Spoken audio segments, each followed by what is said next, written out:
Alex took some acting classes too when he was off, and so it feels like a lot of the stuff you've done has felt somewhat, a little bit more believable and occasionally like engaging. What we're saying is I'm getting better. By the time the show ends, I might be decent. We get into a lot of the relationship drama mid-season. We start to figure out, there's been a lot of heavy drama between Dean and Cass. There's a lot of light shed on that as to why.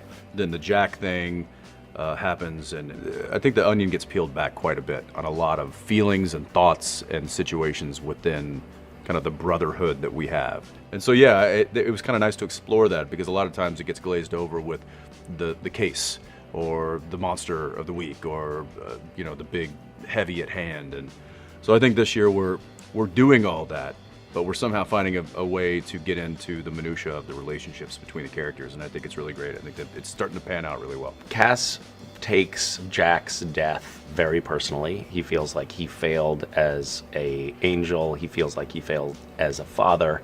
He didn't keep his promise. So ultimately, I think when you're resurrected, when that happens, I think Cass of everyone is the most euphoric. He just feels like giddy with joy and so happy. Which is strange because you don't really show it. No, so happy to have you back. Yeah. And it's a different kind of relationship for Sam and Dean, because we've lost friends and we've lost, our mother and father. We've lost each other. But with Jack, technically he's 3 years old or something. So he's kind of a son figure to us. We're kind of his father figure. So it was. He's almost as mature as we are. He's much more mature than we are. Yeah, he's far along. So it hits the boys in a different way. We know in this episode that he does come back. And we see Sam grieve, still hide it because he has work to do. Sam has work to do, and he wants to move forward and be strong.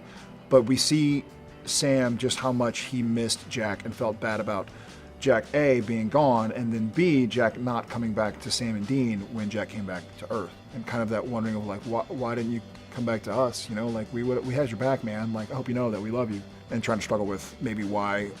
Is it because Jack doesn't trust them, or is it because he also is going through something and he's hiding something? Time will tell.